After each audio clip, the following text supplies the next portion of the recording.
Bienvenue à bord de l'USS Orville, épisode 7 et 8. Et j'étais perturbé parce que je vois que ma piste audio, elle fait des trucs bizarres. Je ne sais pas vous si c'est la même chose.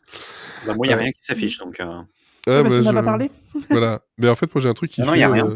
ça défile comme un... comme un texte. C'est un peu flippant, mais bon, bref. Moi, j'ai rien qui défile, donc... Il y a Cécile et Olivier. Je pense que c'est un peu graphique, c'est pas très grave. Oui. Pour m'accompagner dans ce double épisode, encore une fois, de la saison 3 de The Orville, où on va vous parler des épisodes donc From Unknown Graves et Midnight Blue. Voilà, donc, dont un épisode qui dure presque 1h30. On en reparlera. Voilà. 2 épisodes bien différents, dont un qui apporte réellement quelque chose comment dire, à l'histoire globale, mais pas forcément de la façon la plus intéressante, pour être totalement franc. Hein, je vous tease un peu, vous direz quel épisode, à quoi ça correspond. Donc le premier épisode, From Unknown Graves, donc l'épisode 7, a été diffusé le 14 juillet 2022, dure 1h13, en tout cas selon IMDb, pour une note de 8,5 sur 10. Oui, ok. Pas mal. Pourquoi pas. De toute façon, ce n'est pas encore le meilleur épisode de la saison selon IMDb, parce que là, ce sera l'épisode 9 qui est noté le meilleur épisode. Je vous donne pas la note pour l'instant. Et on parle de quoi ? On parle en fait, globalement, que l'Orville va faire une découverte. Et une découverte d'un Kaylon qui est un peu spécial dans ses capacités. Ça, c'est le pitch de base. Mais autour de ça, il y a quoi ? Beaucoup d'autres Beaucoup de histoires. choses. Beaucoup d'autres histoires. Beaucoup. Mais globalement, ça parle des relations entre les personnes, relations amoureuses, relations familiales, relations d'amitié, de haine, etc. C'est vraiment les relations, et on a même un petit aperçu de ce qui a donné la haine des Kaylon, avec des scènes ouch. Oh, ça pique. Hein. Mais le temps que j'ai mis à comprendre que c'était le passé des Kaylon, je m'en suis voulu. Hein. Vraiment, je me suis dit, non mais je suis con quoi, enfin, c'est pas possible, c'est marqué comme le néon au milieu de la figure et j'ai mis 3 plombs. Parce qu'en fait, moi je pensais que c'est... Donc on voit des scènes où on a un Kaylon qui est un robot de maison, qui entre dans la maison s'appelle d'une K1. petite famille, K1. Et moi, je me suis dit, mince, ils ont trouvé une nouvelle planète où ils se sont intégrés comme des robots familiaux. Non, c'est juste la naissance de la nation Kaylon. Mais franchement, je m'en suis rendu compte à la 3e scène, et la scène d'après, c'est la scène où ils le disent officiellement que c'était ça. Je m'en suis voulu. Je te rassure, moi aussi, au début, je pensais que c'était une planète qui en fait, trouvait marrant d'avoir récupéré un Kaylon et d'avoir... de l'avoir modifié pour que ça devienne un domestique, quoi. Et là, moi, j'étais là, je dis, mais vous êtes cons, les gars, il faut pas faire ça. Je me disais, mais comment ça, vous savez pas ce que c'est que les Kaylon ? Ça veut dire que vous faites pas partie de la fédération ? Enfin, j'étais partie loin dans ma tête avant de dire... Pour moi, ils savaient, mais ils voulaient juste faire les malins, quoi, tu vois. Et donc, non, pour le coup, je trouve que c'est l'intérêt c'est l'intérêt de l'épisode, c'est de mettre le doute jusqu'à la scène dont tu parles, où là on se dit, ah bah oui, non, là en fait c'est ça, c'est que tout le long on va parce que c'est des scènes qui sont mises vraiment entre d'autres scènes, hein, sans effet de flashback ou quoi que ce soit, hein. C'est juste voilà, c'est une histoire parallèle parmi d'autres. Il y a pas de... Souvent en fait on met un style d'image quand on a des flashbacks, en fait on met un style d'image qui permet de savoir que c'est un flashback, mais ça en fait c'est presque une convention très occidentale. Par exemple au Japon, dans les films et dans les séries, les flashbacks, il n'y a pas du tout ça, il n'y a pas du tout d'effet à la fois sur l'image ou un effet de transition pour expliquer. Et du coup, des fois, c'est vrai qu'il y a des films japonais, on sait pas en fait si c'est le passé, le présent, le futur, parce qu'en fait, il y a rien qui nous explique que c'est le cas. Il faut juste suivre l'histoire pour comprendre, quoi. Et là, c'est ce qui se passe. Alors, ça, on est déjà parti sur un truc plus lointain, parce qu'il y a d'autres choses qui se passent, notamment une délégation d'une race qui s'appelle les Genesee, les Genesis, c'est une race de... on va dire c'est quasiment l'opposé des Moclane, en Ouais, fait. c'est ça, c'est le contrepoint C'est une des société Moclane. matriarcale. Voilà, Où les hommes exactement. sont des grosses merdes et... Alors, c'est là où c'est pas le contrepoint des Moclane, c'est-à-dire que les Moclane, il faut que tout le monde soit des hommes, il faut pas qu'il y ait de femmes. Alors que chez eux, il y a des hommes, mais ils servent de domestiques, ils servent de jouets sexuels. Mais pourquoi ? Parce qu'en fait, elles disent elles vont dire plus tard en fait, les hommes, elles les aiment, mais il faut pas leur laisser la possibilité d'être à la tête de quoi que ce soit, parce que sinon, on part dans la suprématie, etc. Et c'est voilà, c'est ça pour crée ça les que guerres. c'est tout à fait en fait l'opposé C'est ça. des Moclane, parce que c'est pas du tout le même fonctionnement. Mais ça crée des choses, évidemment, toute proportion gardée, qui peuvent poser problème dans l'union planétaire aussi, et dans cette future possible signature, on ne sait toujours pas d'ailleurs, et donc ça permet d'avoir des situations cocasses comme, en fait, il faut qu'il y ait absolument aucun homme, et surtout pas de Moclane, parce que c'est vrai, ils s'entendent pas, comme par hasard.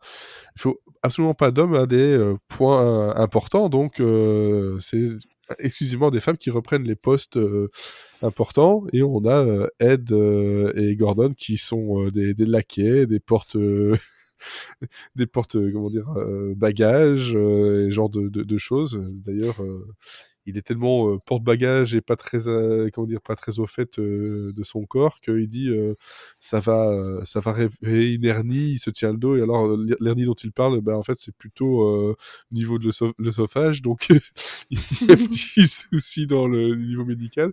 Moi, ça m'a fait rire parce que justement, ce truc-là, j'ai une personne que je connais qui a eu cette hernie-là. Je dis, c'est pas du tout là qu'il avait l'hernie. C'est pas dans le dos. Je comprends ce que tu veux dire, mais c'est pas ça du tout. Non, moi j'étais triste parce que j'avais pensé à une toute autre façon de faire les choses. C'est que pour Mais moi, déguisé.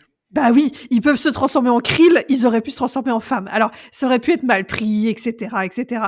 Mais moi, le premier truc que j'ai dit, j'ai fait qu'ils soient tous grimés en filles. Il y a 3 emojis doigts croisés. Et bref, ah non, ils ont juste échangé les rôles. Oh. Ouais, mais je comprends que oui, ça aurait pu. C'est un peu tendu quand même, hein, voilà. Mais ça permet de créer des situations tout à fait cocasses. Ça, c'est une autre histoire qui se passe. Puis il y en a une autre encore. Oui, parce que ça. Dans le millefeuille. Dans ce millefeuille d'épisodes, il y a donc John Lamar et Tala qui ont une relation amoureuse cachée, mais c'est violent. Parce qu'il faut rappeler que voilà, là d'où vient Tala, elles sont super fortes.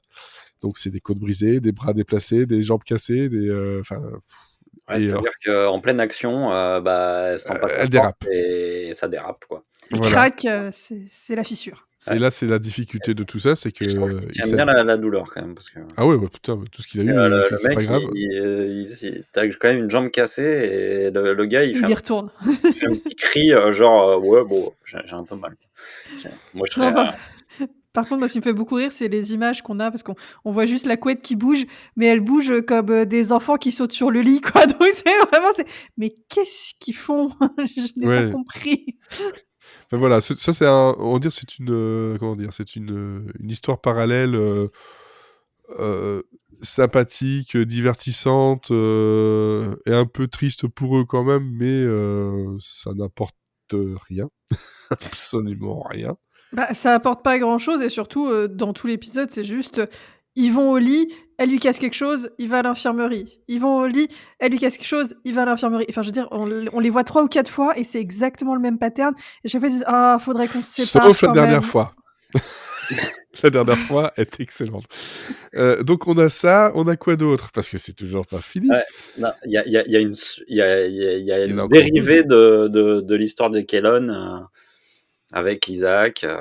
Voilà, il y a les histoires de Kellon, il y a donc ce Timis qui est là, qui permet, qui est donc le Kellon un peu modifié, avec son médecin, le docteur Vilka. On a donc la relation entre justement Isaac et Claire. Du coup, ça leur offre. Monstre. En fait, le fait que ce Kellon modifié et des possibilités que n'a pas Isaac. Du coup, ça leur pose question dans leur relation. Est-ce qu'il faut que Isaac subisse le même traitement pour avoir accès à ces possibilités et donc ouais, ils se posent des questions et ça permet aussi pour nous de voir un peu comment se passe leur relation, de rentrer un peu plus en détail dans leur mode de fonctionnement. C'est vrai que jusqu'à maintenant, on n'avait pas forcément c'était toujours par le biais des enfants. Et là, j'ai l'impression, enfin, de mémoire, j'ai l'impression que c'est la première fois qu'on se pose vraiment sur leur couple et sur comment ça fonctionne et comment le romantisme se crée entre eux, en fait. Il y avait un peu ça, là, dans l'épisode où ils se mettent ensemble, où justement, pour la première fois, elle le voit sous sa forme pseudo-humaine dans le simulateur, où ils ont des dîners, etc., où on voit qu'ils couchent ensemble, tout ça. Enfin, c'était abordé à ce moment-là, mais c'est vrai que depuis qu'ils se sont remis ensemble, on l'avait pas vu. Et moi, première scène, Isaac qui fait l'effort de faire du small talk et qui fait l'effort de la draguer, j'étais tellement fière. Je suis oh là là, mais il fait trop d'efforts, c'est trop mignon, quoi.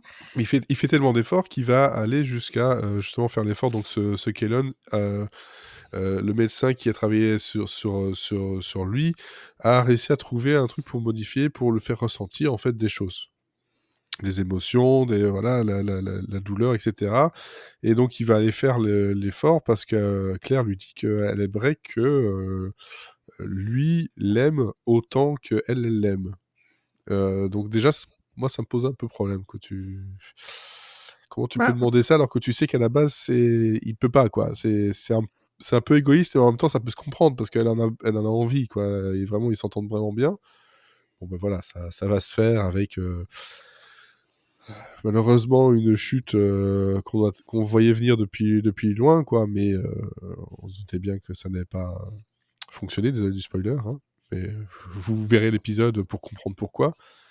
Et jusqu'à demander des choses impossibles, quoi, vraiment. Mais moi, toute la scène où justement il parvient à gagner ses émotions et il les perd, moi pendant tout l'épisode, je me suis posé la question de est-ce que ce Kellon gentil, qui d'ailleurs m'a rappelé un épisode de Doctor Who où on trouve un Dalek gentil, et c'est un peu la même idée on se retrouve avec quelqu'un qui est normalement méchant et qui veut tout exterminer, qui au final se retrouve avec des émotions et on se rend compte que ces gens-là peuvent être gentils, hein, c'est juste qu'ils sont pas câblés de façon à pouvoir l'être.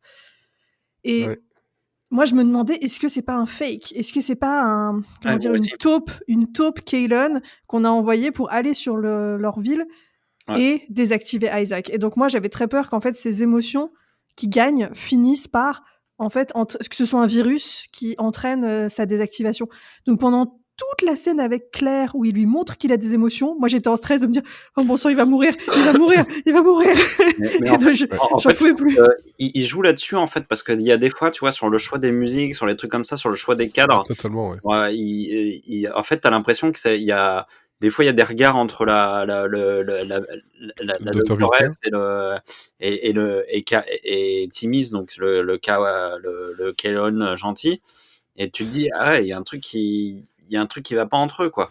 Et donc en fait tout l'épisode joue là-dessus et en fait pendant tout le truc t'attends puis en fait ça vient pas de là. En fait tout ça naît aussi de la méfiance de Charlie. Et puis de même de tout ce qu'on a vu jusque-là avec les Kellon, et puis avec le montage parallèle avec le passé. Le passé des Kellon, on voit par exemple il y a l'utilisation de la même couleur pour les yeux et pour la ceinture entre le Kellon qui va se rebeller et tuer tout le monde dans le passé et le Kellon qui a normalement des sentiments. Mais justement, il y a une raison pourquoi c'est les mêmes couleurs d'yeux et de ceinture. C'est que le Kellon Timmy's est un Kellon qui a été créé justement par ces êtres biologiques, alors qu'en fait, Isaac est une création des Kellon. Ouais. Et c'est ce qui fait qu'il est différent sur pas mal de points, quoi. Il est optimisé pour ne pas ressentir. C'est ça, exactement. Et donc on a justement ces scènes qui amènent tout doucement, voilà, le doute et en même temps l'histoire des Kellon, et cette histoire qui est clairement voilà une histoire d'esclavage. Il y a pas d'autre mot avec tous les tout ce que ça peut avoir de très très très très très très très très très très très sombre. Et on finit par avoir une scène qui, moi, m'a glacé le sang. Surtout la deuxième partie de la scène Ouais, la deuxième partie, horrible. où en fait, comment expliquer ça? Donc, c'est-à-dire qu'ils vont essayer de comprendre les choses, ils veulent apprendre des choses, hein, c'est les Kaylon.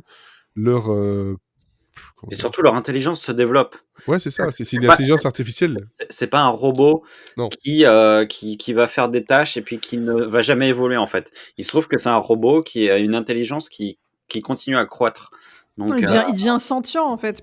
Et le pire, c'est qu'ils l'ont créé comme ça. Et les créateurs ont fait les robots de façon à ce qu'ils soient sentients, parce qu'en étant sentients, ils peuvent apprendre plus de choses et être de meilleurs serviteurs. Et c'est ça qui est horrible. Et pas devoir faire de mise à jour et ce genre de choses, comme c'est dit plus ou moins. Et la seule mise à jour qu'on va avoir droit, c'est une mise à jour d'un outil qui est en fait un fouet. Pour les comment dire, les couper, les éteindre de façon violente, et ça va être utilisé, abusé, même par tout le monde, que ce soit les parents, les enfants. Cette scène justement des enfants qui rigolent en le faisant tomber, etc. à chaque fois exprès, c'était très violent, mais ça n'a aucune mesure sur le côté justement de il va se venger. Et un petit passage dans la chambre des parents qui se réveillent et voient qu'ils se font buter. Et alors la scène qui est filmée d'une certaine façon pour montrer que il tue les enfants aussi, mais on ne voit rien. Il y a le côté un peu aussi, heureusement. Sachant qu'on connaît le résultat, puisqu'on se souvient dans saison 2 du charnier qui a été découvert sous la planète. Oui, c'est ça. On sait qu'il n'y a aucune vie biologique qui a survécu. Tout le monde. Que là, c'est le début du... Non, et puis en fait, ce qui est intéressant aussi, c'est que tout d'un coup, en fait, c'est des robots qui sont chacun dans une maison, et en fait, ils vont, en apprenant et en se développant, ils vont aussi apprendre la capacité à communiquer entre eux par maison interposée, en fait. C'est ça, ouais. Donc c'est là où en fait la rébellion, elle vient pas d'un Kaylon, en fait, elle vient de l'ensemble des Kaylon qui se synchronisent tous à distance, quoi. Et finalement, cette histoire tertiaire, voilà, c'est peut-être l'une des plus intéressantes du tout. Moi, j'aimais bien aussi le côté avec le Kaylon, etc., et le médecin, c'était sympa. Le côté de John, ouais, c'est juste le côté cartoon qui est là, mais finalement, ça met la relation avec les Genesee totalement à côté, quoi. Genre... enfin... Là, on passe sur la vie et tout, mais pour moi, c'est vraiment le cœur du sujet. Pour moi, il est sur le Kaylon qui ressent des choses, avec le parallèle avec le truc. Tout le reste ne sert strictement à rien. Et autant je peux me marrer, comme tu dis, sur John et Tala, mais autant ça fait 2 fois que je vois l'épisode. Ça fait 2 fois que cette histoire de, je sais plus comment tu l'appelles, les Genesee. Genesee me gonfle, mais d'une force. Totalement. Il y a un seul moment que je trouve drôle. Dark nul, quoi. Un seul moment que je trouve drôle, c'est le repas où t'en as une, je crois que je sais plus son nom, qui touche la main de Ed et dit « Oh, vous avez la peau douce, etc. » Et en fait, en gros, elle dit clairement qu'elle a envie de se le faire. Elle demande si on peut lui prêter. Lui louer, et donc la discussion avec justement avec Kelly qui dit c'est pas à moi de décider, tout ça, bon voilà, quand même c'est vous qui dirigeant, et puis dans tout ça t'as Gordon qui finit par dire je le fais. Moi je suis ok, moi je veux bien, il y a pas de problème. Ouais, mais c'est en fait le truc, c'est qu'on aurait presque envie d'avoir un épisode bien développé là-dessus, quoi, parce que là en fait très rapidement, l'idée de dire on va faire que les femmes qui sont au commandement, ça tient pas à grand chose en fait dans l'épisode. Non. Et rapidement ils sont obligés de dire non, en fait ça marche pas. Donc en fait le postulat de départ est un peu complètement, et pas terrible, quoi. Finalement, moi j'aurais bien aimé que ce soit un peu plus poussé, que ça amène vers quelque chose. Ouais. Là ça amène à rien. Et puis en fait à la sortie, je comprends pas du tout ce que vient foutre cette histoire là, en fait, qu'est-ce qu'elle apporte, quoi? Alors, j'ai peut-être loupé un truc. Ah non, et puis le dénouement est nul. Mais alors, parce que du coup, vu qu'ils avouent que les hommes ont des positions de pouvoir aussi dans leur société, et que donc les génies pensent qu'elles peuvent pas leur faire confiance, Kelly se dit: «Ah mais attendez, j'ai une super idée, on a un point commun avec eux, c'est que moi, j'ai trompé Ed et qu'elles ont le droit de coucher avec d'autres mecs alors que leurs mecs ont pas le droit de coucher avec d'autres». Et que Ed m'a pardonné, machin, etc. Et j'ai fait: mais what? À quel moment ton infidélité est un moyen de connecter avec des femmes qui, elles, ont le droit de tromper et c'est dans leur société? Enfin, je veux dire, toi, t'avais pas le droit, hein, tu as pris ce droit, mais dans ton contrat de mariage, c'est pas ça qui était noté. Elles ont le droit, donc c'est pas un point commun du tout. Et puis, je comprends pas l'enjeu de se dire: «Ah bah tiens, il y a un point commun qui est tire un peu par les cheveux. En quoi ça va changer?» Enfin, c'est quoi cette race qui a besoin d'un point commun pour dire: «Ah bah ouais, tiens, on va...» Enfin, c'est débile. Enfin, soit ils ont besoin d'avoir exactement le même mode de civilisation et à ce moment-là, il faut que tout soit pareil, ou ils font comme tout le monde, quoi. Ils font avec les défauts, les qualités, les différences des autres, quoi. Moi, ce que j'aurais trouvé plus intéressant, c'est justement le parallèle avec les Moclan, de voir que Bortus, qui normalement vient d'une société qui n'accepte que les hommes, accepte d'être dirigé par une femme, accepte d'avoir une fille. Enfin, je veux dire, pour moi, le point commun, enfin le point d'ancrage, c'était Bortus. C'était de montrer que les hommes peuvent évoluer et peuvent avoir d'autres pensées. C'est pas parce qu'ils ont été éduqués d'une certaine façon qu'ils peuvent pas évoluer. Et Bortus, c'était un très très bon exemple là-dessus. C'était beaucoup mieux. C'était beaucoup mieux que l'idée de Kill. C'est hyper émouvant, je trouve. Mais tu sais, encore une fois, ce qui s'est passé là-dedans, c'est un truc qui revient beaucoup dans cette saison. Après, avec plus ou moins de maestria ou quoi, c'est qu'ils veulent qu'il y ait tous les personnages principaux et une scène où il y a un petit moment dans l'épisode. Quitte à faire des trucs rallongés, faire des trucs qui ne servent à rien, faire des trucs cartoonesques. Mais tu te retrouves avec, ici, c'est con parce qu'il y a plein de choses très intéressantes niveau lore de The Orville, mais dans l'épisode, c'est vraiment un millefeuille. T'as plusieurs couches de trucs qui viennent se t'intercouper. Waouh! Au point de me dire, alors que je trouve que toute l'histoire des Kaylon et tout, c'est peut-être le truc qui m'intéresse le plus dans cette saison. Ouais. Au point de me dire, quand j'ai lancé l'épisode, me dire: oh putain, merde, c'est celui-là, quoi.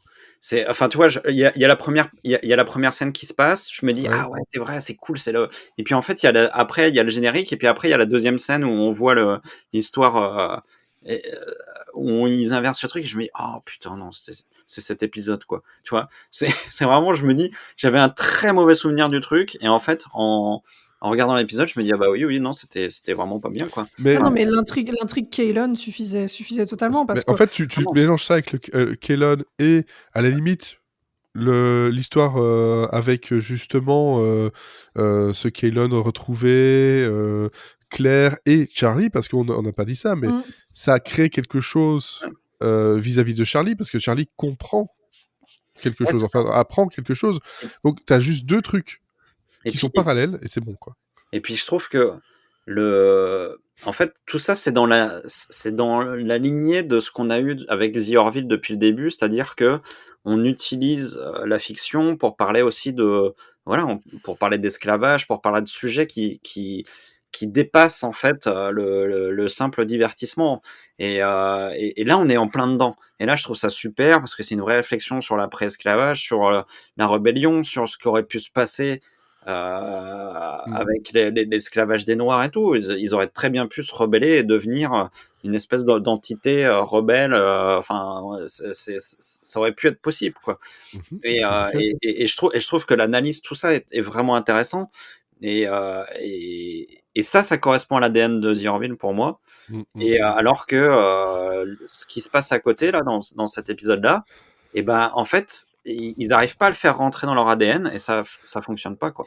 Mais en fait, toute la partie sur les génicides, ce que tu te rends compte aussi, c'est que ils ne discutent absolument pas leur mode de fonctionnement.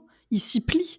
Là où les Kaylon, on a une réflexion sur qu'est-ce qui s'est passé, qu'est-ce qui a fait qu'ils se sont rebellés, quelle est la différence de ce Kaylon qui a des émotions, etc.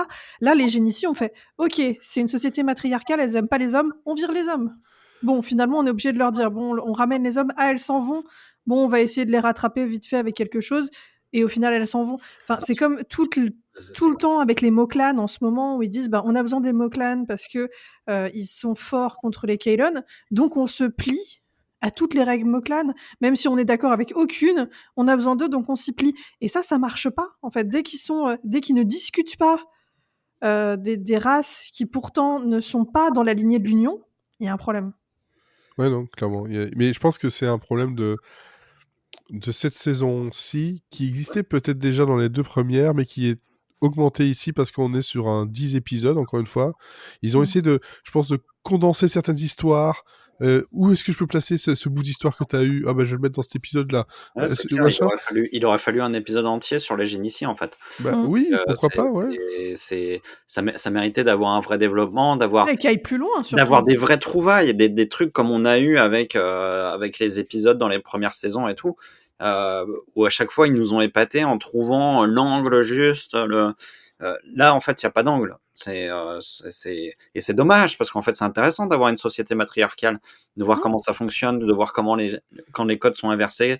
Mais en fait, j'aurais presque envie qu'en fait, ils soient sur leur planète, quoi. Bien sûr. Pour voir comment ça fonctionne, et pour voir comment, plutôt que dans leur vaisseau, en fait. Ouais, comment les hommes sont traités. Et puis même, enfin, je te dis, moi, j'en reviens à... pas forcément un grimage, mais voilà, on aurait même pu prendre d'autres acteurs et faire des guests avec des femmes, enfin tu vois, Ed, que ce soit, je sais pas, c'est comme on avait eu Charlize Theron qui avait joué un personnage, d'avoir une actrice qui joue Ed pour le temps de l'épisode, enfin quelques moments, et même limite avoir la voix de Ed derrière, enfin de temps en temps quand elle enlève tu vois, le modifieur de voix, genre c'est la voix de Ed.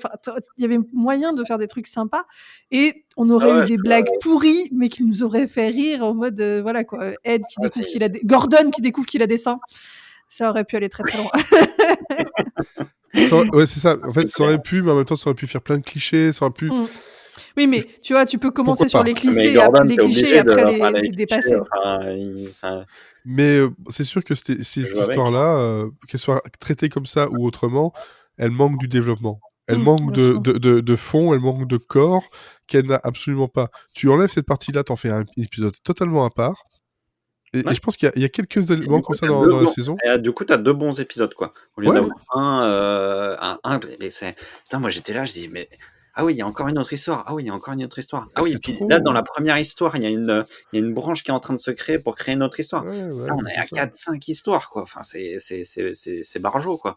Non, et je trouve que l'histoire entre Isaac et Claire aurait mérité... Enfin, déjà, elle a pas mal de temps d'écran, et pour moi, ça méritait d'être vraiment le cœur de l'épisode, comme on a déjà eu des épisodes centrés sur eux dans les saisons précédentes. Là, il y a vraiment une question de... est-ce que sans émotion, Isaac, il est quand même pas capable d'aimer Claire? Et pour moi, tout l'épisode est une démonstration de ça, parce que Claire lui dit pour qu'on ait une relation, pour que je sois heureuse dans la relation, le fait que tu puisses avoir des émotions, vu qu'on a vu que c'est possible, ça m'aiderait. Il va le faire, il se pose pas la question. Il se dit ça t'aiderait? Ok, j'y vais, il y va. Quand il a ses émotions, il lui dit complètement combien il l'aime, et il y a zéro doute, et il parle même de ses enfants, etc. On a vraiment au final, c'est pas le fait qu'il ait gagné des émotions qui lui crée ça, c'est juste qu'il est capable de le comprendre et de le verbaliser. Et à la fin, on lui dit bon, ça marche pas, mais si on te reprogramme, ça pourrait marcher, mais par contre, on t'efface complètement. Et lui, il dit à Claire, il fait mais si tu veux, je le fais. Et elle se demande encore s'il l'aime, mais c'est entièrement une preuve d'amour. Il est capable de... Je pense que là, au moment où il lui dit ça, je pense que là, elle se dit ok, ce sera pas comme je le veux, mais là, clairement, il m'aime aussi fort que je l'aime lui. Ouais. Je pense que là, il y a un déclic qui fait que tu dois pas faire ça pour moi, c'est bon, j'ai compris. En fait, ce sera pas une relation classique, et parce elle dit tout de suite, bah non, en fait, parce que si on te reset, ce sera plus toi, quoi. Et moi, moi, je le vois plus comme un truc égoïste, de dire elle est plus sûre de l'aimer si c'est pas, enfin, tu vois, si lui il change, c'est elle qui aura plus de sentiments. En fait, pour moi, c'est pas tant qu'elle se dit ok, c'est bon, il m'aime et on peut continuer là-dessus. C'est plus non, parce que s'il change, il sera plus lui, donc peut-être que je l'aimerai plus. Et c'est surtout qu'elle part, en fait. Elle aime lui. Enfin, ça veut dire qu'elle l'aime lui, quoi. Pas. Enfin, ça veut dire que. Enfin, c'est aussi compréhensible, parce que t'aimes une personne, si demain on te dit il est différent, si les choses pour lesquelles tu l'aimes, ils sont plus là, tu l'aimes plus, quoi. Ah non, mais t'effaces tout son acquis, donc t'effaces toute sa personnalité. Ça, je suis totalement d'accord qu'il faut pas le faire. Mais moi, ce qui m'embête, c'est qu'en fait, à la fin de la scène, elle dit non, mais c'est bon, on va en rester là, et elle s'en va. Et elle laisse Isaac tout seul. Alors après, ça permet qu'il y ait d'autres scènes avec Charlie, etc. Mais moi, je trouve que ça manquait d'une scène où on les voyait tous les deux et où, une vraie scène d'acceptation de non, mais je t'aime, je sais que tu m'aimes, même si t'en as pas conscience, parce que pour toi, c'est un mot qui a pas de sens et qui a pas de profondeur. Mais et de dire que l'amour, ça passe aussi par les actes. C'est pas que parce qu'il ressent, c'est par tous les actes qu'il a fait, il a montré qu'il l'aimait et qu'elle a plus de doute. Ça, on l'a presque sur la discussion. Elle le fait presque quand elle a sa discussion avec Kelly, en fait. Elles se font une discussion entre filles, et c'est là où elle dit en fait, moi, ça m'embête de lui demander parce que je devrais l'aimer comme il est, quoi. Ouais. Et parce que je l'aime comme il est aussi. C'est ça.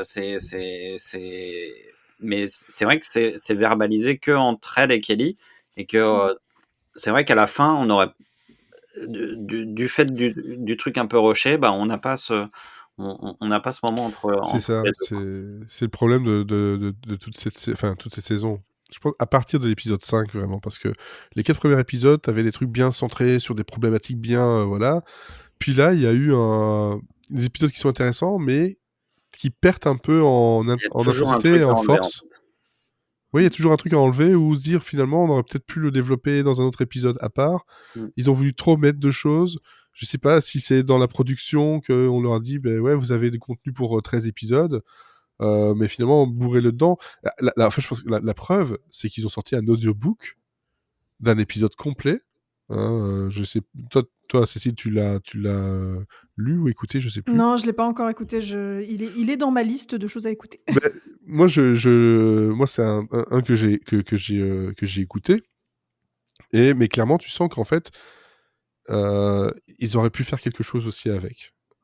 Qui sortirait, ça n'ajoute finalement pas grand-chose. Voilà, tu vas pas, ça va pas te manquer, mais c'est un exemple de, il y avait trop pour pouvoir l'insérer dans un autre épisode. C'est ça. Après, on n'est pas, c'est pas. Moi, je trouve ça intéressant aussi. Moi, j'aimais bien notamment dans la première saison, des épisodes qui n'influaient pas sur l'ensemble de la série, mais qui étaient très profonds et très forts. Différence de 3 épisodes. Dès l'honneur. Enfin, tu vois, moi, j'y trouvais mon compte aussi là-dedans, quoi. Donc, mais clairement, pour moi, c'est ça, c'est une différence. Je dis 3 épisodes, c'était pas à chaque fois 13 épisodes. Attends, je vérifie. Mais j'ai l'impression que c'est aussi une évolution c'est aussi une évolution du public qui a de moins en moins qui a de plus en plus de mal plutôt à accepter les épisodes de remplissage. Ah, j'ai du mal à rappeler ça. Pas parce que c'est les épisodes capsules. Enfin, c'est vrai, c'est une mauvaise traduction, c'est les épisodes, les fillers, comme on dit. Ouais. Ça peut avoir un terme péjoratif, mais en fait, c'est là aussi pour pouvoir instaurer des choses, faire des respirations, c'est très important. On voit l'exemple type cette semaine avec The Last of Us. Et c'est exactement ce que j'allais dire, en fait. Et les gens, tout d'un coup, ça les désarme, quoi. Et parce qu'en fait, tout d'un coup, tu romps la chronologie, et alors que moi, je trouve ça génial, quoi. J'ai besoin de ça aussi dans une série. Totalement. Moi, je suis totalement du même avis. C'est que, enfin, c'est aussi parce que j'ai été biberonné à des saisons de 20 et quelques épisodes où là, il y avait ce genre d'épisodes. Il y avait les pires, ceux où c'était des best-of. Oui, mais voilà. Mais tu avais des bons épisodes qui ne faisaient pas avancer les choses, mais qui t'aider à l'appropriation de l'univers, des personnages, la relation entre eux, etc. C'était important. Et à partir du moment où ça crée une émotion, que ce soit la rire, la tristesse, la mélancolie, à partir du moment où ça crée quelque chose de fort, enfin, c'est pas du temps de perdu de toute façon. Hein. Moi, le seul problème que j'ai avec l'exemple de cette semaine de l'épisode de The Last of Us, c'est que le développement qu'il y a, c'est pas un développement des personnages qu'on connaît. C'est une histoire annexe. Et moi, ça m'a posé problème parce que ça crée pas tant que ça de profondeur dans le lore de la série. et on n'apprend pas tant de choses que ça. On en apprend un petit peu, mais pas tant que ça sur les personnages qu'on va suivre. En fait, et les gens ont dit « Waouh, c'est super, ça aurait pu être un film parce que c'est totalement indépendant. » Bah non, mais moi, c'est une série que je veux voir. Donc, j'ai adoré l'épisode, mais j'aurais aimé qu'il soit plus lié. D'abord la fin influe quand même sur la suite de ce qui va se passer. Oui, non, bien sûr. Mais il y a aussi et j'ai perdu l'idée, merde. Mais il y a aussi j'ai retrouvé, c'est qu'en fait ça te parle peut-être pas des personnages, mais ça te parle de la série.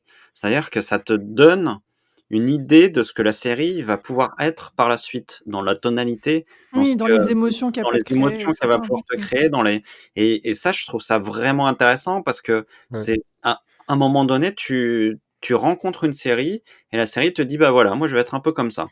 Et je trouve ça assez beau, et c'est moi, par exemple, c'est ce que j'aime dans Atlanta, c'est ce que j'aime dans plein d'autres séries comme ça, c'est que d'un coup tu déconnectes et puis et puis il te parle d'autre chose, et puis tu reviens, et puis tu repars. Mais je pense que c'est vraiment un truc personnel. Moi, je sais que ce que j'aime dans les séries, c'est suivre les personnages.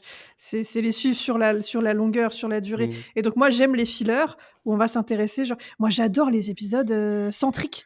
Donc, les épisodes centrés sur un seul personnage. Par exemple, dans Stargate Atlantis, les meilleurs épisodes pour moi, c'est les épisodes centrés sur Rodney, où on en apprend vachement, ça va ultra loin, et on va vraiment suivre un personnage, et tout le cast va être pour porter l'histoire de ce personnage-là. Donc, ils sont tous présents, mais c'est vraiment sur un personnage ou deux que ça se met. Et c'est pour ça que moi, je dis cet épisode-ci aurait été un super épisode centrique sur Claire et Isaac, avec des petites choses autour, avec Charlie, avec la petite histoire autour de John et Tala, mais que ce soit vraiment centré sur eux, centré sur leur relation, et on approfondit à fond leur relation, et on va au bout, et même on voit les enfants de Claire, parce que là on les voit pas. Moi j'aurais vu une scène finale où Claire est avec ses enfants en train de manger, Isaac les rejoint, et tu vois vraiment l'esprit de famille. Et même à un moment, Isaac parlait de ses sentiments par rapport à Ty, par rapport au petit garçon, et de revoir ça, même s'il n'y a pas le côté émotion, de revoir cette relation et ce dont il avait parlé, de le voir en action, que même sans les émotions, ce qu'il a dit, ça existe. Et enfin, pour moi, il manque une scène comme ça, vraiment finale, pour clôturer, pour dire, ok, il n'a pas d'émotion, mais ça n'empêche que, il en a pas conscience, mais il en a. Ouais. Pour revenir sur le côté des épisodes un peu comme ça, dans The Last of Us et autres, même si ça ne t'apporte rien niveau personnage ou quoi que ce soit, inconsciemment, en fait, ça va t'apporter une brique qui va venir s'ajouter à tout ce qui va être après, quand c'est bien fait. Après, je ne vois pas dans l'avenir, mais quand c'est bien fait, c'est fait comme ça, genre dans The Mighty Quest, sur Apple TV, dans chaque saison, tu avais un épisode qui était un peu à part, soit sur des personnages dans les 2 dernières saisons, soit dans la première saison sur des personnages qui n'avaient rien à voir, qui étaient vraiment dans le passé, et où en gros ça t'a ajouté en fait un côté émotionnel, une couche émotionnelle en plus sur des personnages qui n'existent pas ou plus, mais c'était pas inintéressant. Mais bon, voilà, ça c'est encore une fois, c'est une façon de ressentir les choses. Mais c'est vrai que moi, des épisodes comme ça, c'est ça que je regrette avec les saisons plus courtes. Oui, c'est plus facile, tu peux en voir plus de saisons ou plus de séries, mais on prend moins le temps de prendre des pauses, de prendre des respirations et d'installer des choses. Après, bon, c'est parce que aussi, quand tu vois que les saisons sont une saison, puis ça dégage, c'est sûr que ça fait beaucoup plus peur d'installer quelque chose. Mais ici, je reste convaincu, voilà, la saison 1, c'était 12, la saison 2, c'était 14 épisodes. Bon, donc on était vraiment sur, voilà, des épisodes en plus. C'est ce qui manque à cette saison 3. Vous verrez avec l'épisode de fin, parce que je m'en souviens bien, et c'est pour ça que ce que tu dis là par rapport à Claire et Isaac, j'ai l'impression qu'ils gardaient des choses. Parce que ça, c'est plus tard. C'est plus tard. Mais je pense qu'on va avoir de quoi discuter dans l'épisode 10, parce qu'il y a... J'ai plein de questions encore maintenant, alors que je l'ai déjà vu 2 fois, quoi. Mais bon, ça, c'est autre chose.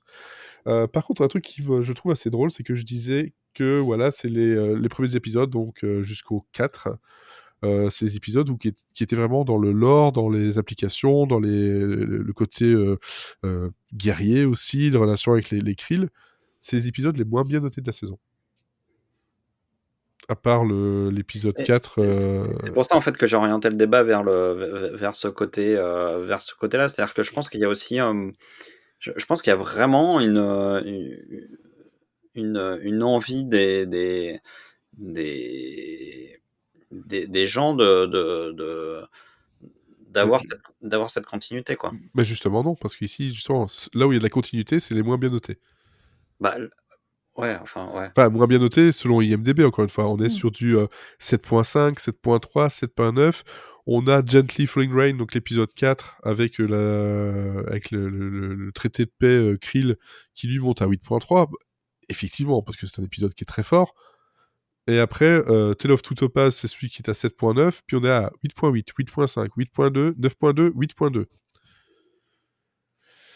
8.2.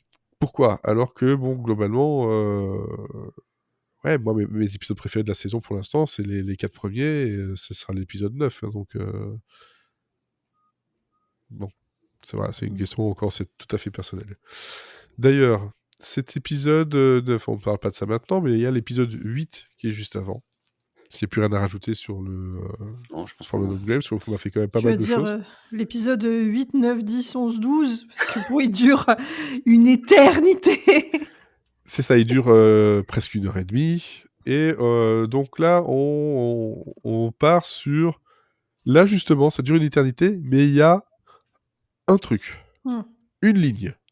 C'est donc l'équipage qui va donc rendre visite à Avina dans son sanctuaire un peu reculé, voilà, pour justement un peu régler les problèmes qu'ils peuvent avoir actuellement avec tout ce qui s'est passé, notamment avec Topa et les Moklan et voilà, enfin tout ça, les Moklan plutôt. Et donc, dans cette expédition, va venir avec Topa, justement, pour aller voir, rencontrer ce personnage qui est Avina. Avina, je sais plus.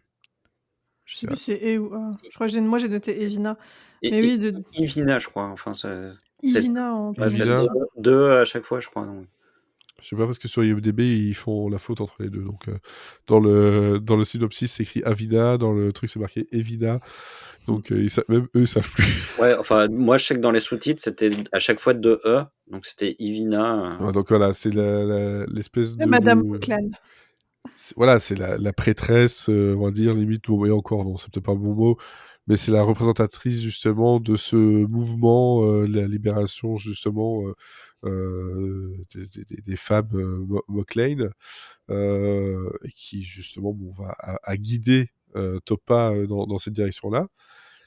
Et de ce voyage, qu'est-ce qui va se passer ? Il va se passer que Evina va se dire, tiens, j'aime beaucoup ce que tu as fait jusque-là, tu vas nous aider, tu vas être un agent secret. Un agent secret entre nous et notre personne sur place chez les Moklan pour aider à faire sortir de plus en plus de personnes. Enfin, quand je dis des personnes, oui, donc des femmes Moklan, hein, et surtout des enfants, en fait, aussi beaucoup, qui vont essayer de justement les faire venir vers ce sanctuaire. Tout ceci va mettre de l'huile sur le feu. On va dire ça comme ça. Voilà. C'est un épisode qui se tient, si ce n'est un moment. C'est-à-dire qu'en fait, s'il n'y avait pas ce moment, il ferait une durée normale, quoi. Ouais, il ferait la durée normale des épisodes qu'on a eu jusqu'ici, c'est-à-dire 1h15 à peu près. C'est ça. Mais pour le coup, je trouve que pour une fois, la durée, à part ce moment-là, se justifiait parce qu'il y avait besoin de développer plusieurs choses, quoi. Donc, oui, il y a beaucoup d'idées. Là, pour le coup, ce qu'on regrettait dans l'épisode d'avant, là, on approfondit le sujet et on va chercher... S'ils avaient rushé le truc, on aurait trouvé ça pas bien. Donc, c'est sûr. Je trouve là, pour le coup, l'épisode fait à peu près un peu moins d'1h30. S'il avait fait 1h10, ça aurait été bien, quoi. Après, il y a des petites choses qu'on pouvait supprimer. Par exemple, tout au début de l'épisode, on a Bortus qui se plaint que... Enfin, qui se plaint. Topa a un crush. Et donc, c'est le papa qui est gêné. Et en fait, on ne s'en resserre pratiquement plus dans l'épisode. Ça permet que la personne sur qui elle a le crush soit un peu intégré à l'épisode, mais c'est la seule utilisation. Et moi, le truc que j'ai noté, c'est je fais oh là là, parce que c'est Bortus, il envoie Kelly enquêter sur le crush de Topa. Et moi, le premier truc que je me suis dit, c'est oh, j'espère que c'est pas Ed, parce que sinon, la gênance avec Kelly qui lui dit non, mais vas-y, dis-lui que si t'as un crush sur lui, si t'as un crush, il faut lui dire. Si vous vous entendez bien, il y a peut-être moyen et tout. Et puis bon, bah non, c'est pas Ed, c'est Gordon. Et en fait, c'est juste pour permettre que Gordon soit présent dans l'histoire. Et Gordon, il est très con et du coup, il comprend pas les appels du pied de Topa. Ouais, donc, bon après, il veut juste passer du temps avec lui. Après, c'est vrai qu'il la voit comme une petite sœur. Je pense que c'est tout à fait logique en fait dans l'histoire. Oui. Ouais, enfin bon, clairement dans ce qu'elle raconte, tu fais oui. Ouais, mais c'est qu'elle est encore jeune. D'ailleurs, tu vois John et. Je pense qu'il est faussement naïf. Je pense qu'il est faussement naïf en fait aussi. Ah, je sais pas, parce qu'il y a vraiment un moment, il y a une révélation de quand elle lui propose de pas aller manger, mais d'aller dîner. Là, il fait dîner, d'accord. Non, en fait, ça va pas être possible. Enfin, il y a quand même ce déclic-là. Mais c'est un grand naïf, quoi. Le seul intérêt de cette scène, quand même, c'est que on a Dan, et donc moi j'étais contente. Ouais. Et surtout, on apprend que Dan, il trouve que Malloy, c'est quand même un beau gars. Bah ouais, franchement. Oui. Et ça, j'aime beaucoup. Parce qu'au début, on croit qu'il fait une blague, et puis après, il fait. Mais personne ne trouve ici que c'est un beau gosse. Quoi, il est très bien. Non, mais je suis tout à fait d'accord avec Dan. Il est très bien. Dan, il est bien. Mais du coup, non, voilà. En fait, cette scène-là, toute cette partie-là, en fait, les 5-10 premières minutes, en gros, sert juste à ce que Gordon, après, quand il y a toutes les histoires avec Topa, permettent de dire je la considère comme ma sœur, je peux venir. Et ça sert juste à ça. Donc, c'est des exemples de. Ouais, moi ça m'a fait rire. Donc oui, non, il y a des trucs rigolos, mais tu vois, si on cherchait à réduire l'épisode, il y a clairement cette partie-là, tu l'enlèves parce qu'il n'y a pas besoin de justifier pourquoi Gordon doit venir. Ouais, ça permet quelque chose à la fin aussi. Ouais, puis ça permet. C'est un peu mieux intégré que les autres épisodes où on intègre des sub-stories pour les intégrer. Puis surtout, ce qui est intéressant, c'est que ça intègre le fait que suite au divorce avec Clyden, en fait, la vie, elle a repris son cours aussi, quoi. Ouais. C'est-à-dire qu'on est revenu dans une situation un peu plus normale, un peu plus... et du coup, elle a quand même changé de sexe il y a pas longtemps, et en fait, elle a suffisamment intégré ça pour se dire ça y est, je peux avoir je peux avoir envie de quelqu'un d'autre, je peux tomber amoureux de quelqu'un, donc c'est une manière en fait de dire que les choses se sont normalisées en fait. Ouais, c'est ça. Bon, après voilà, il y a le problème. Enfin, c'est le problème, c'est de là d'où tout est venu finalement avec Evina, c'est que c'est grâce à Dolly Parton qui s'en sont sortis il y a quelques saisons, quelques épisodes. J'ai complètement oublié cet aspect-là. Je me disais, mais pourquoi on parle de Dolly Parton ? Pourquoi il y a des chansons de Dolly Parton ? Je me souvenais pas qu'il y avait l'histoire que. C'était 9 to 5. Ouais, c'est vrai. Mais après, je m'en suis souvenu, tu vois. Mais voilà. c'est vrai que sur le coup, on a 9 to 5 qui est là, qui est bien rappelé, on l'entend bien, parce que quand on la retrouve. Mais quand on voit l'espèce de village un peu de la fête, quand tu écoutes en arrière-plan jouer d'une façon différente, c'est Jolene qui est jouée. C'est ça. C'est devenu comme une divinité en fait. C'est ça. Pour cette colonie en fait. Et on a droit donc au caméo de Dolly Parton dans le simulateur. Et là par contre c'est... Il y a un truc qui m'a fait rire, c'est qu'en fait, Evina, quand Dolly lui raconte son histoire de ses orteils coupés, machin, etc., elle dit « Mais pourquoi vous me racontez tout ça ?» Et moi, je me suis dit « C'est vrai, ça, pourquoi ?» Non, mais en fait, le truc, c'est qu'après, on attend tout l'épisode de savoir pourquoi à quoi servait cette scène, quoi. C'est-à-dire que moi, j'étais là, mais ça ne... C'est-à-dire que tu coupes cette scène, l'épisode ne change pas, quoi. Enfin, à part qu'il est moins long. Ouais, c'est ça. Mais vraiment... ça n'a rien apporté du tout. Ça ne change rien du tout. Ça ne fait rien d'avancer du tout, quoi. Si ce n'est le clin d'œil, c'est Dolly Parton qui est dans l'épisode. Mais c'est long quand même comme clin d'œil, quoi. Enfin, Ils ont un guest, ils l'utilisent, quoi. Voilà, je déplorais qu'on n'ait pas de guest. C'était l'occasion dans l'épisode d'avant. Là, Dolly Parton, ça pouvait être un caméo plus court. Là, c'est un guest, c'était trop. Ah ouais, c'est là vraiment, et puis en plus, je trouve leur conversation pas très elle est vide. Elle sert à rien. C'est Alors que si on avait eu une barde dans cette sanctuaire en train de jouer de la guitare, et en fait c'est Dolly Parton grimée en alien, un petit clin d'œil comme ça aurait été plus drôle. Là ça aurait été drôle parce que c'est intégré. Là c'est genre bon bah voilà. Ah ouais, là vraiment, enfin pour moi c'est vraiment le Ou alors si c'est parce qu'elle voulait pas changer d'avis et grâce à ça elle a un peu changé d'avis, c'est tout. Ouais, ouais, enfin elle change pas non plus, c'est pas une révélation. Elle accepte moi, en d'aller fait, faire le truc, la discussion, je me suis dit ah ouais tiens elle va avoir une grosse révélation et machin et tout, et puis en fait à la fin de la discussion je me suis dit, ah ouais ok, tout ça pour ça. Voilà. Et ils ont discuté, puis finalement elle change quand même, enfin elle change d'avis, elle accepte malgré tout à contre-cœur de faire ce que Ed lui demande, en tout cas ce qu'il lui propose, pour aider Topa etc. Mais finalement la discussion, on pense pas que ça mène ça. Tu vois, enfin à la limite même Evina là, dans la suite de l'épisode, elle serait pas là. Ouais. Ça changerait pas grand chose non plus. Hein. Son personnage disparaît au fur et à mesure. Si, elle sert de bouc émissaire parce que donc ce qui se passe, c'est que donc Topa était sur la planète, donc le sanctuaire des femmes Moclane, et il y avait une délégation Moclane hommes qui était là pour vérifier que tout se passait bien, et d'ailleurs The Orville faisait la même chose pour défendre le côté féminin. Ouais. Et les hommes Moclane enlèvent Topa parce que on ne sait pas comment ils ont appris qu'elle allait être intégrée au secret et que donc elle avait les infos. Alors que quitte à enlever quelqu'un... On sait comment. Hein. Enfin, moi, en tout cas, c'est comme ça que je le vois. Donc, il y a les espèces de... les luminites. Voilà, les luminites, ouais. Et donc, il y a toutes les couleurs. Et si jamais tu vois un luminite bleu, c'est que c'est un bon présage, machin, etc. Pour moi, la luminite bleue, c'est un bouchard. Dans ce cas-ci. Ouais, mais à ce moment-là, pourquoi tu l'as fait bleu? Parce que tu le vois. Tu la vois bleue, parce que voilà, tu dis ah, et tu la suis. Donc elle le suit pour aller dans la gueule du loup. Ouais, c'est pour l'extra. Mais en fait, moi, le truc, c'est plus là, elle vient d'apprendre l'info et tout. Enfin, tu prenais n'importe quelle autre nana, t'étais beaucoup plus sûr qu'elle ait eu l'info. Parce que s'ils avaient pu écouter, s'ils avaient pu avoir un mouchard, bah ils n'avaient pas besoin de prendre Topa parce qu'elle venait d'avoir la discussion avec Evina. Evina venait de lui donner les infos. Donc, s'il y avait un mouchard, il n'y avait pas besoin d'enlever Topa. Donc, quitte à enlever quelqu'un, prends quelqu'un dont tu es sûr qu'il a l'info. La Topa, ils n'ont aucune idée qu'elle a l'info qu'ils veulent. Parce que ce qu'ils veulent savoir, c'est qui est la taupe sur Moclus, qui donne les infos sur les enfants enlevés et qui aide les enfants à s'extraire de la planète. Et donc, ils enlèvent Topa.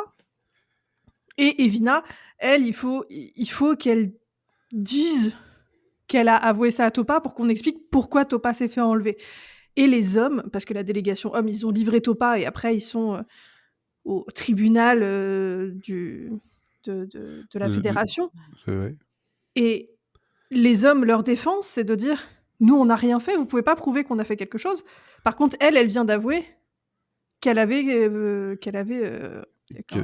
trahi le traité. C'est ça, voilà.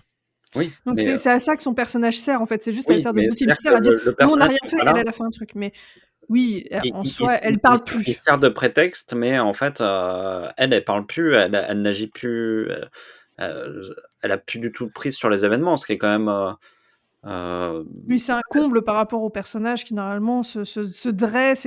Enfin là c'était l'occasion de prêcher sa bonne parole sur le fait que on est encore sur une oppression des femmes, même dans notre sanctuaire, et que si elle a brisé le traité, c'est parce que le sanctuaire, ça suffit pas. Il y a encore plein de femmes, et la preuve de Topa, que les femmes qui sont retransformées en hommes, elles grandissent, elles grandissent, et ça leur convient pas, et il y en a sûrement plein sur la planète qui ont un mal-être, et donc il faudrait au minimum, de défendre qu'il y ait un choix. Que si les parents veulent que leur enfant fille reste fille, qui puisse envoyer vers le sanctuaire. Or là, pour l'instant, le traité fait que le sanctuaire ne peut pas augmenter de personnes. Ouais. Et donc, à terme, disparaître aussi, puisqu'ils ne peuvent pas non plus se reproduire. Je me suis posé la question, est-ce que les femmes, vu que les hommes entre eux arrivent à faire des bébés, est-ce que les femmes entre elles arrivent à en faire ? C'est pas expliqué. C'est pas Non, dit. Mais moi, j'ai noté la question. Dans le dictionnaire, il n'y a pas la reproduction des mots clan. Mais tu vois, je me suis posé la question justement parce que on sait que 2 hommes font des œufs. Donc est-ce que je vais demander à ChatGPT. Attendez.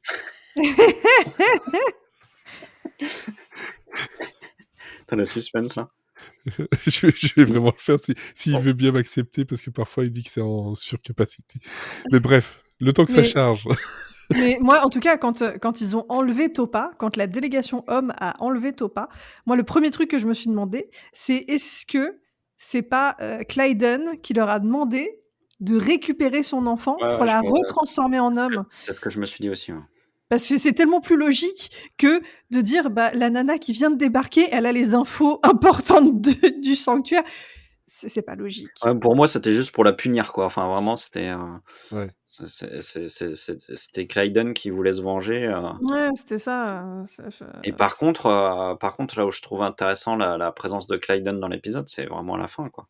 Ah oui, non, ça par contre, c'était super. Ça, c'est vraiment beau, quoi. C'est vrai que c'est une très belle scène, c'est bien fait, ça fait avec beaucoup de pudeur.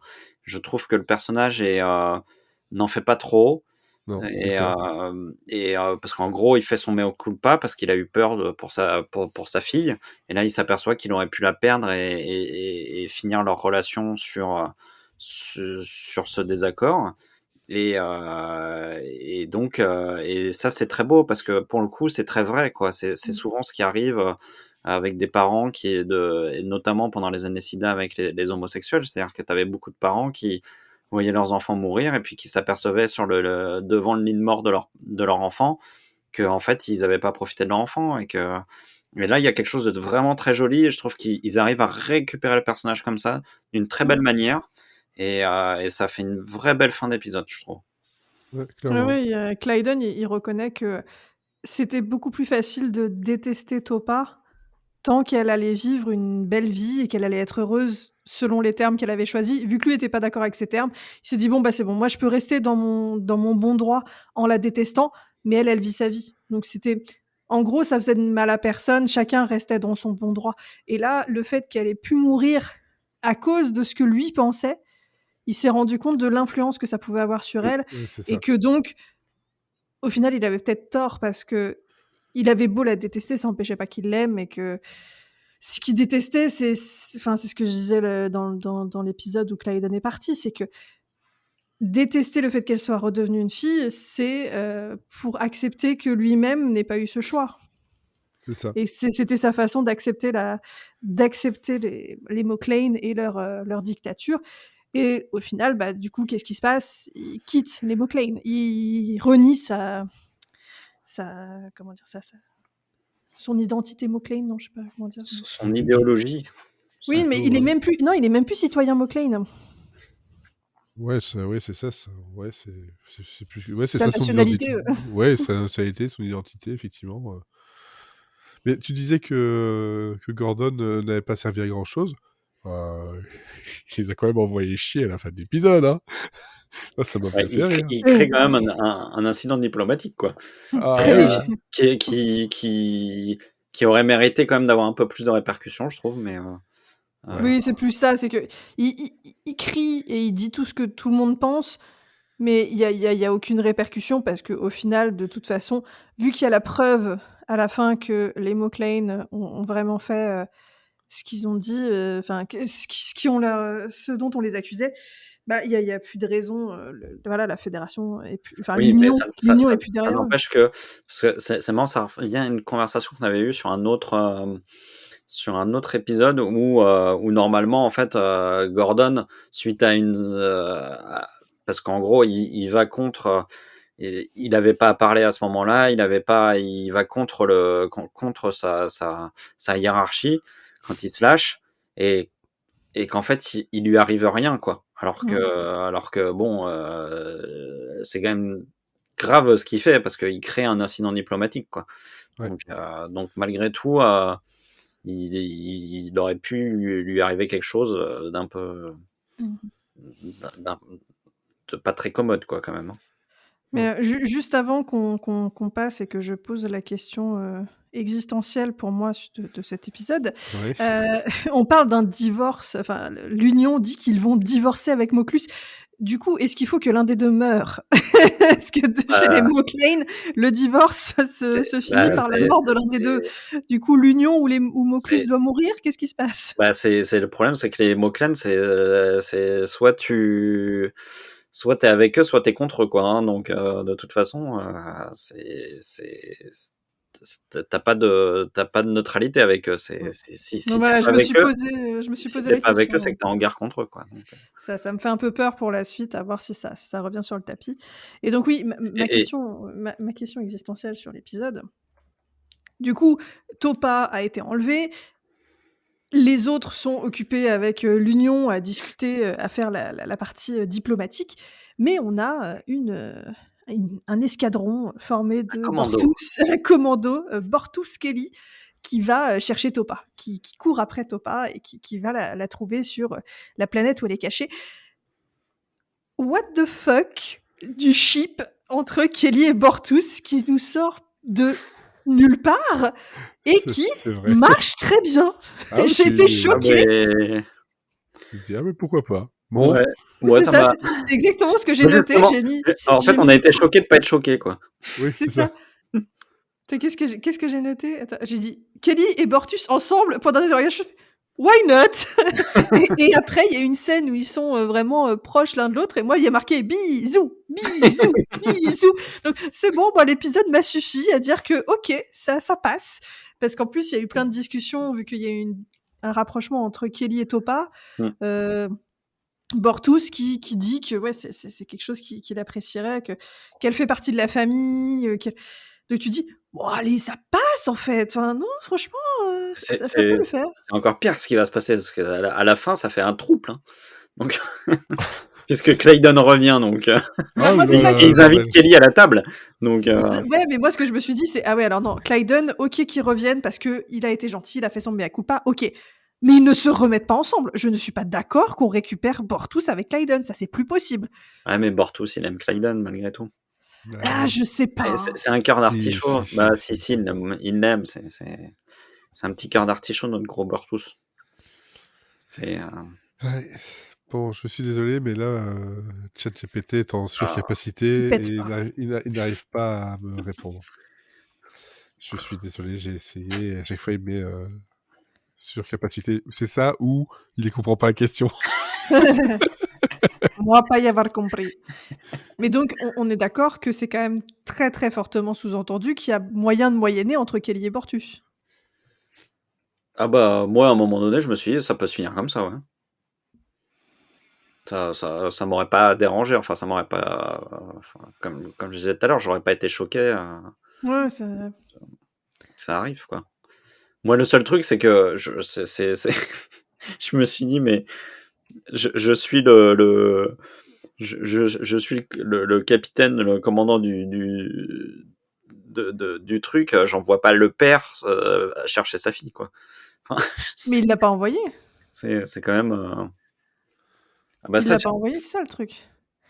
C'est qu'ils étaient sur la planète, ils ont trouvé le moyen ils ont pu suivre la trace de ceux qui avaient enlevé Topa, et ils avaient plus de communication. Donc la question c'était, est-ce qu'on retourne sur The Orville, ce qui va nous prendre du temps, et on perd potentiellement leurs traces, ou ça n'empêche que c'était qu'on les poursuit. C'était leur rôle de trouver où était Topa, quoi.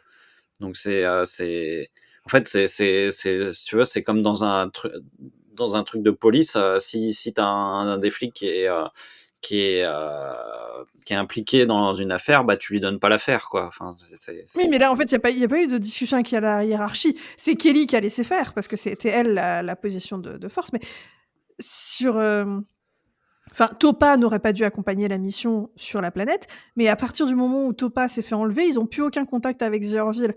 Donc c'est leur choix, c'est soit de dire bon bah on suit la hiérarchie, on retourne sur The Orville et peut-être qu'on perd sa trace, soit on les poursuit. Et en gros, Kelly a fait ok, c'est bon, on le poursuit.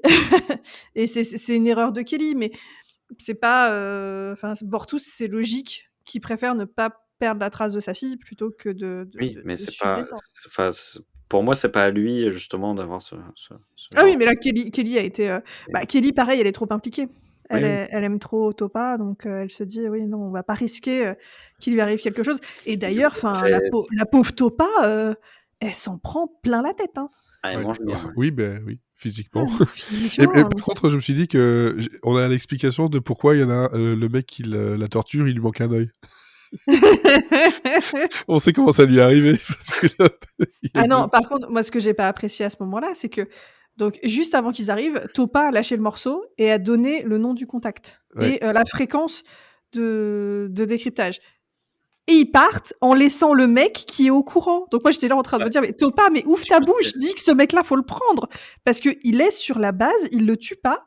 Donc il laisse, en fait, l'information que les mecs étaient venus chercher, il leur laisse. Ils partent avec Topa, ils récupèrent Topa, mais ils laissent l'info. Donc ça va, enfin, dans l'idée, ça fout un bordel monstre.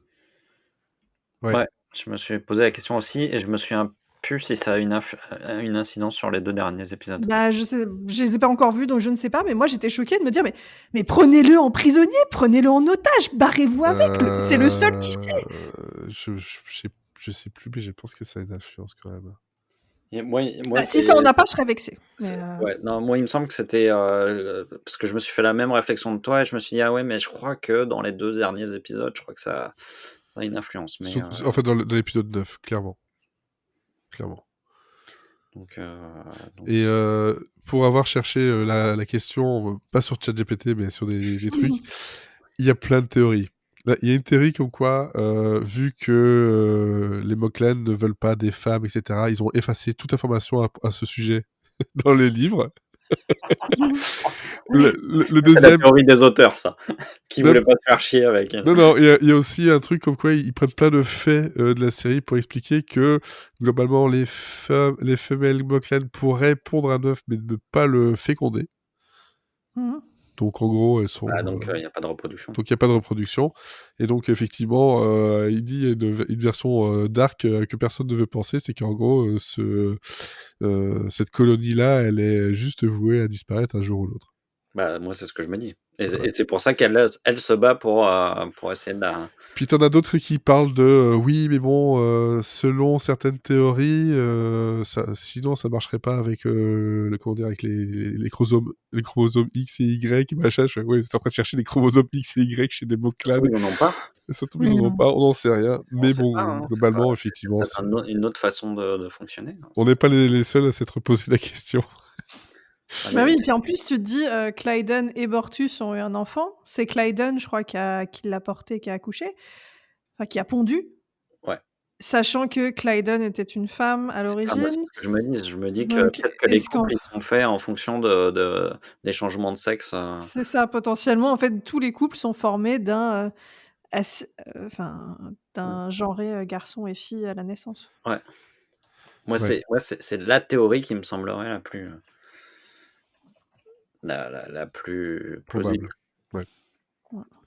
La plus tangible, effectivement. Bon, voilà. En tout cas, un épisode qui avait des choses intéressantes, si ce n'est que on aurait pu se passer de Dolly Parton. C'est ça. En résumé. Et je trouve que ça met pas assez. C'est un épisode qui met pas assez en perspective la menace Kaylon par rapport. Enfin, je trouve qu'on ressent plus cette menace Kaylon, quoi. Et du coup, finalement, on ressent moins l'importance d'avoir, à part le fait qu'ils nous le disent, mais moi je préfère ressentir. Je trouve que, tu vois, si j'étais dans la position de me dire, oh putain, les Kaylon, ils peuvent arriver à n'importe quel moment, à n'importe quel endroit, et ils sont en train de se diviser sur un truc. Là, je trouve que l'épisode, il aurait pris une autre dimension. Alors que là, je pense qu'il aurait fallu qu'on montre la défense vraiment qu'offrent les Moklan contre les Kaylon. De quand même commencer l'épisode là-dessus, en fait, d'avoir une attaque Kaylon qui est battue ou reculée par les Moklan, pour prouver que, ouais, ok, on leur passe beaucoup de choses, mais on a besoin que ce soit ça. Et que les Moklan nous disent, bon, au fait, elle est comment notre petite communauté de femmes, vous êtes sûr que tout va bien? Et de lancer ça, enfin de dire que c'est une de leurs demandes par rapport à eux, la protection qu'ils offrent. Je pense qu'on aurait eu Parce que moyen de redescendre. depuis l'épisode Twice in a Lifetime, on n'a pas vraiment eu de la menace qui revenait, quoi. Ou qui était même... voilà, on pouvait la sentir, en tout cas la voir un peu en fond. Bon, clairement, de toute façon, on en reparlera dans le prochain épisode, parce que l'épisode 9 va faire en sorte de nous rappeler à notre bon souvenir, c'est Kaelon et c'est toutes ces merdes qui peuvent tomber sur la tronche du Orville, et bien plus encore. Ouais, mais tu vois, moi, en tant que personne qui regarde au fur et à mesure et qui n'a pas vu encore l'épisode 9, mais moi, ce vrai. que j'espère, c'est qu'on va récupérer tout ce qu'on a semé jusqu'ici. C'est-à-dire, on a un Kaelon sentient, est-ce que ça va servir à quelque chose? On a les Moclane qui se sont séparés de l'Union, est-ce que ça va servir à quelque chose? Est-ce que Kelly et Bortus vont être ensemble? Je veux dire, récupérons tout ce qui s'est passé. Est-ce que Bortus, Claydon et Kelly vont aller dans le simulateur avec les autres Ah non, je veux plus je veux plus de ces images. C'est exactement ce que je me disais. Non, et par contre, la vie sexuelle de Bortus, plus jamais. Hein, c'est bon. On a eu un épisode entier dessus qui était suffisamment atroce. Je ne veux pas revivre ça. Là, le côté mignon me suffisait. De quoi? Il y aura Kelly au milieu, ça sera très bien. Non, mon Dieu, quelle horreur. Non, c'est pas possible, ça. Non, c'est pas possible, effectivement. Mais voilà, et voilà aussi l'histoire entre Claire et Isaac. Enfin, je veux dire, on a eu plein de briques qui ont été posées, et j'espère qu'elles vont servir à quelque chose et qu'elles vont construire une belle maison. Moi, c'est tout ce que j'espère. Ouais, bah, tu verras bien. Réponse au prochain podcast. Voilà. Donc on vous donne rendez-vous pour le final de cette saison 3 qui, on le rappelle, est toujours aucune information de renouvellement.